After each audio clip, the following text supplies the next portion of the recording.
Sa gitna ng matinding krisis pampulitika at pansiguridad sa gitnang silangan, ang biglaang pagkawala ng pinuno ng Iran ay nagbukas ng isang yugto ng kawalang katiyakan at tensyon sa rehiyon. Sa loob ng ilang oras matapos ang balita, ang atensyon ng buong mundo ay nakatuon sa Tehran hindi lamang dahil sa pagkawala ng isang matagal ng lider, kundi dahil sa tanong kung sino ang hahalili sa kanya at kung paano nito babaguhin ang direksyon ng bansa. Lumutang agad ang pangalan ni Mojtaba Khamenei, ang anak ng yumaong lider, bilang sentrong figura sa transisyon ng kapangyarihan. Bagamat hindi siya kilala sa publiko tulad ng kanyang ama, matagal na siyang itinuturing na isang makapangyarihang personalidad sa likod ng kurtina ng politika ng Iran. May malalim siyang koneksyon sa mga elite security apparatus, relihiyosong institusyon, at mga network ng kapangyarihan na bumubuo sa pundasyon ng Islamic Republic. Sa mga unang araw ng transisyon, nagsimulang magtipon ang mga makapangyarihang grupo sa loob ng estado mula sa IRGC hanggang sa matataas na kleriko upang tiyakin ang katatagan ng sistema. Ang pangunahing layunin ay maiwasan ang vacuum ng kapangyarihan na maaaring samantalahin ng mga panloob na protesta o panlabas na puwersa. Sa gitna ng mga deliberasyon, lumitaw ang mensahe ng pagkakaisa at determinasyon. Ang naratibo ay mabilis na umikot mula sa pagluluksa tungo sa paghihiganti. Ang ideya na ang bansa ay dumanas ng isang makasaysayang pag-atake ay nagsilbing panawagan sa pambansang pagkakaisa. Ayon sa mga ulat mula sa loob ng Iran, si Mojtaba ay nagsimulang magpakita ng mas aktibong papel sa koordinasyon ng mga institusyon ng seguridad. Ang kanyang mga pagpupulong sa mga komandante ng IRGC at mga lider ng intelihensiya ay binigyang kahulugan bilang indikasyon ng isang konsolidasyon ng kapangyarihan. Ang posibleng pag-akyat niya sa pinakamataas na posisyon ay nagdala ng magkahalong reaksyon. Para sa mga hardliner, siya ay simbolo ng pagpapatuloy at katatagan ng ideolohiya ng Estado. Para naman sa mga kritiko, ang paglipat ng kapangyarihan sa loob ng pamilya ay maaaring magpahiwatig ng konsolidasyon ng elite rule. Sa kabila nito, malinaw ang isang bagay. Ang sandali ay hindi lamang tungkol sa succession, ito ay tungkol sa direksyon ng hinaharap ng Iran. Sa mga lansangan ng Tehran at Qum, ang mga pagtitipon ay nagpakita ng malalim na emosyon. Ang mga slogan ng pagluluksa ay unti-unting napalitan ng panawagan ng paghihiganti at pambansang dangal. Ang kolektibong damdamin ay nagpalakas sa naratibo na ang bansa ay kailangang tumugon sa paraang magpapakita ng lakas at determinasyon. Sa ganitong konteksto, ang paglitaw ni Mojtaba bilang potensyal na kahalili ay hindi lamang usaping pampulitika, kundi simbolikong sandali ng generational transition. Ang bagong liderato, kung tuluyang maisa sa katuparan, ay kakatawan sa pagpapatuloy ng revolusyonaryong ideolohiya habang hinaharap ang mga hamon ng ika-21 siglo. Cyber warfare, proxy conflicts, economic sanctions, at strategic deterrence.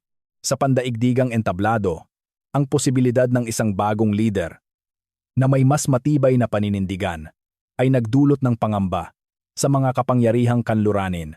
Ang Estados Unidos, na matagal nang may tensyon sa Iran, ay nahaharap sa posibilidad ng mas agresibong estratehikong postura mula sa Tehran. Ang retorika ng paghihiganti ay maaaring magbigay daan sa isang recalibration ng deterrence strategy ng Iran. Sa loob ng maraming taon, ang bansa ay umaasa sa asymmetric warfare, regional proxies, at missile deterrence upang balansehin ang kapangyarihan laban sa mas malalakas na militar. Ngayon, sa gitna ng emosyonal at politikal na momentum, ang tanong ay hindi kung tutugon ang Iran, kundi kung paano at kailan. Para sa mga analis ng seguridad, ang transisyong ito ay isang kritikal na sandali. Ang bagong liderato ay kailangang magpakita ng lakas upang mapanatili ang domestic legitimacy habang iniiwasan ang direktang digmaan na maaaring magdulot ng mapaminsalang kahihinatnan sa ekonomiya at infrastruktura ng bansa. Sa loob ng rehiyon, ang mga kaalyado ng Iran ay nagsimulang maglabas ng mga pahayag ng suporta.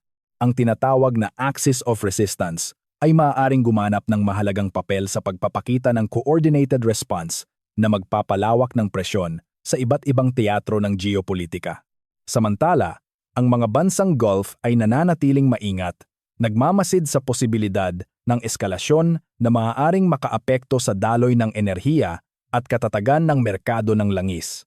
Habang nagpapatuloy ang pagluluksa ng bansa, ang diskurso ay mabilis na lumilipat tungo sa pambansang kapalaran. Ang bagong henerasyon ng pamumuno ay inaasahang magpapakita ng determinasyon na ipagpatuloy ang ideolohikal na pamana ng rebolusyon habang hinaharap ang lumalawak na hamon sa pandaigdigang kaayusan. Sa puntong ito, ang pag-akyat ng anak ng dating lider ay hindi lamang isang usapin ng succession.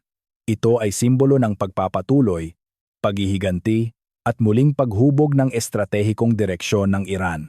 At habang ang mundo ay nanonood, ang rehiyon ay humahawak ng hininga, naghihintay sa susunod na hakbang ng isang bansang determinadong ipakita na ang pagkawala ng isang lider ay hindi katapusan, kundi simula ng isang bagong yugto ng kapangyarihan at resolusyon.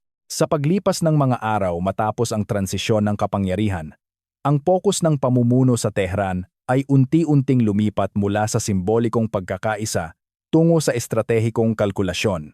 Ang panawagang paghihiganti ay hindi basta emosyonal na reaksyon.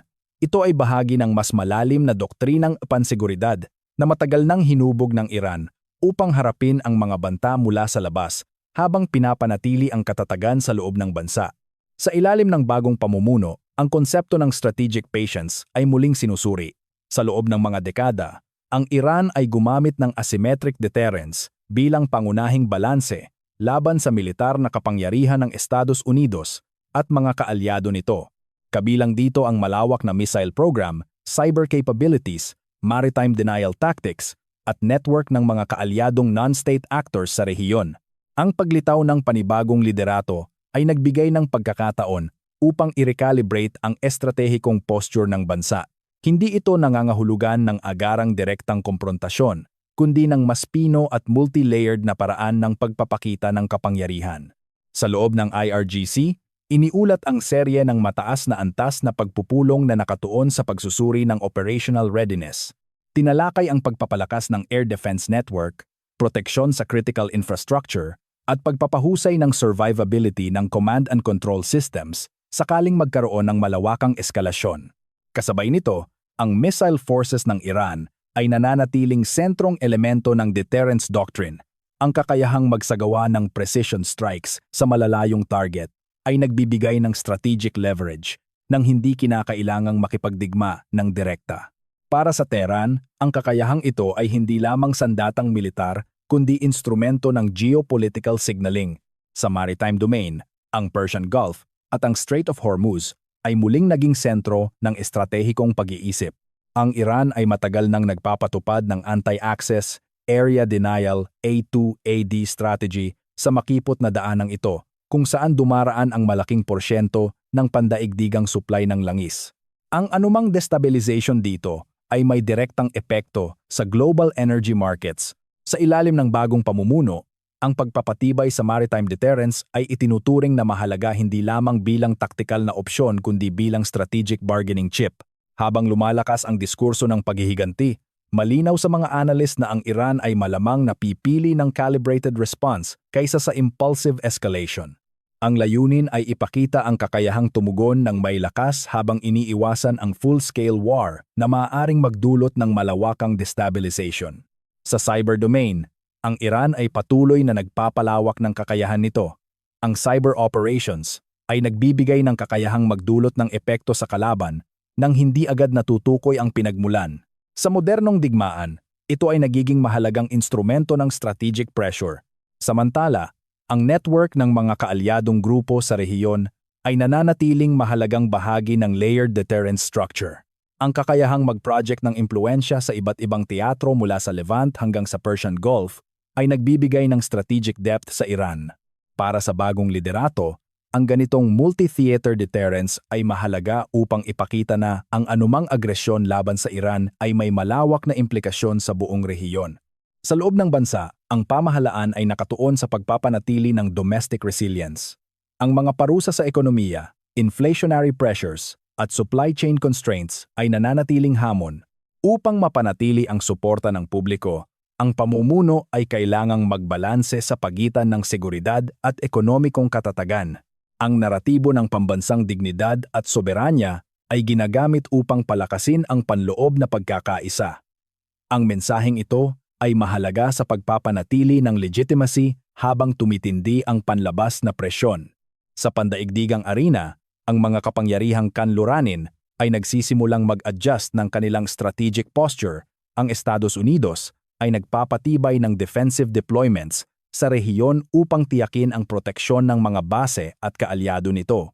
Gayunpaman, malinaw na ang layunin ay deterrence at de-escalation, hindi agarang komprontasyon. Ang mga bansang Europeo ay nananawagan ng pagpigil at diplomasya. Batid ang panganib na maaaring idulot ng isang malawakang digmaan sa rehiyon sa pandaigdigang ekonomiya. Samantala, ang mga kapangyarihang Asyano ay masusing nagmamasid, partikular dahil sa implikasyon sa enerhiya at kalakalan. Ang katatagan ng Persian Gulf ay kritikal sa pandaigdigang supply chains. Sa rehiyon, ang balanse ng kapangyarihan ay nananatiling marupok. Ang anumang hakbang ng Iran ay maaaring magdulot ng chain reaction sa security calculations ng mga karatig bansa. Dahil dito, ang estratehikong komunikasyon ay nagiging kasing halaga ng aktwal na aksyon militar. Ang bagong pamumuno ay kailangang magpadala ng malinaw na mensahe.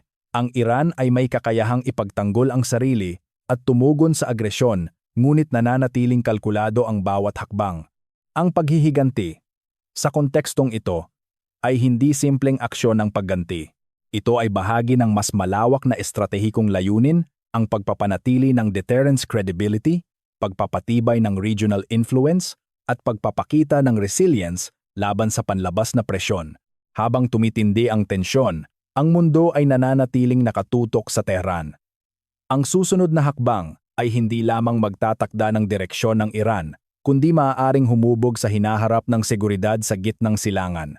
Sa ilalim ng bagong liderato, ang bansa ay nasa yugto ng muling pag-aayos ng estratehiya, isang prosesong maaaring magtakda kung ang rehiyon ay papasok sa yugto ng eskalasyon o sa mas komplikadong balanse ng deterrence at kapangyarihan.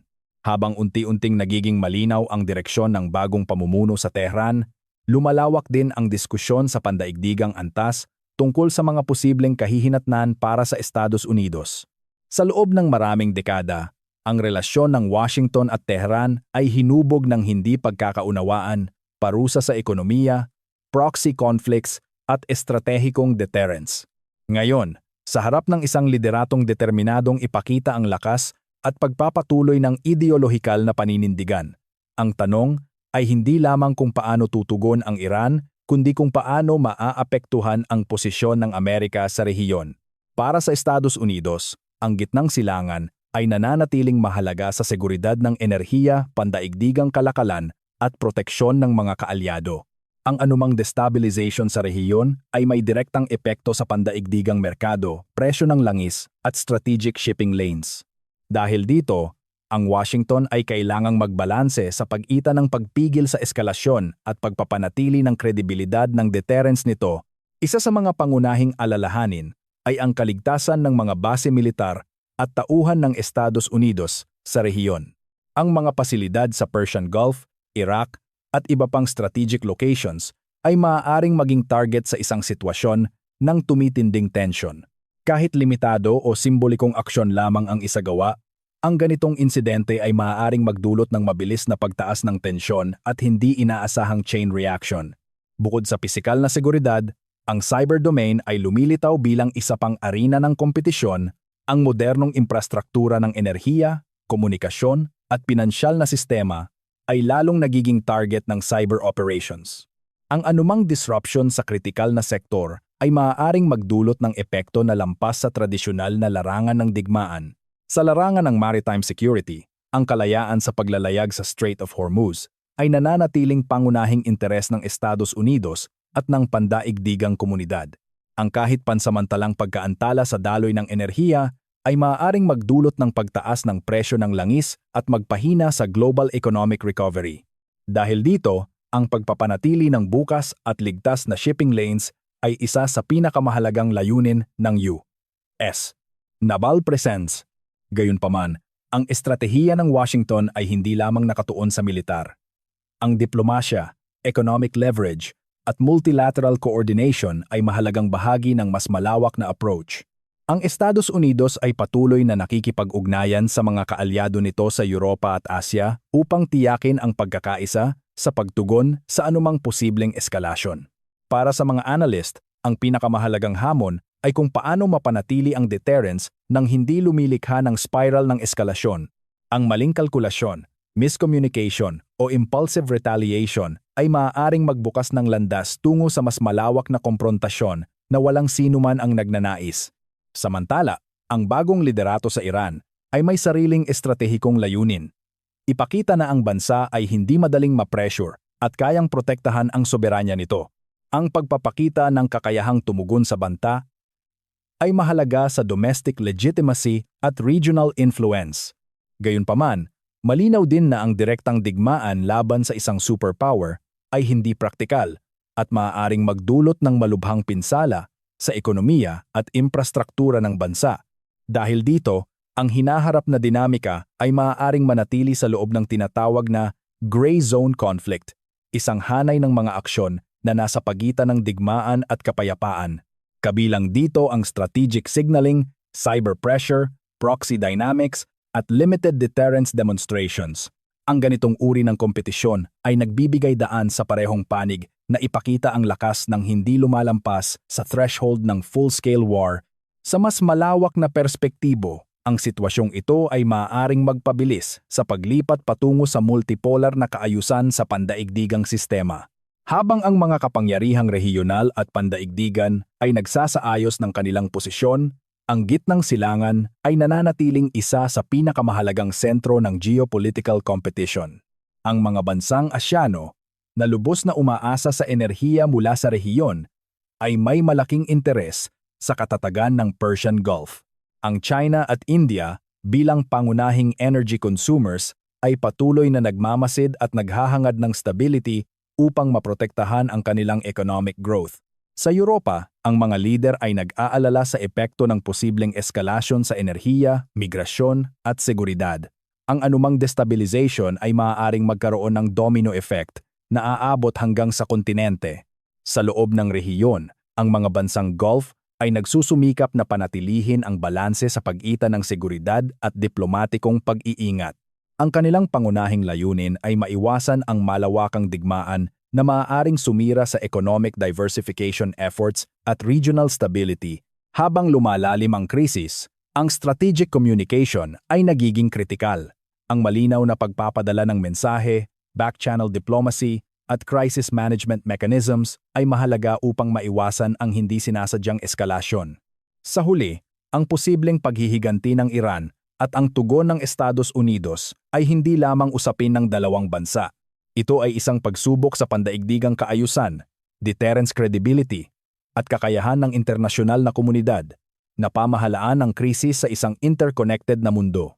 Ang bagong yugto ng pamumuno sa Tehran ay nagbukas ng panibagong kabanata sa geopolitika ng gitnang silangan.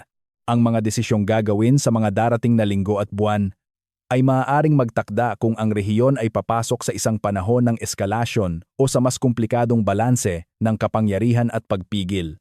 Habang patuloy na nagmamasid ang mundo, nananatiling malinaw ang isang katotohanan.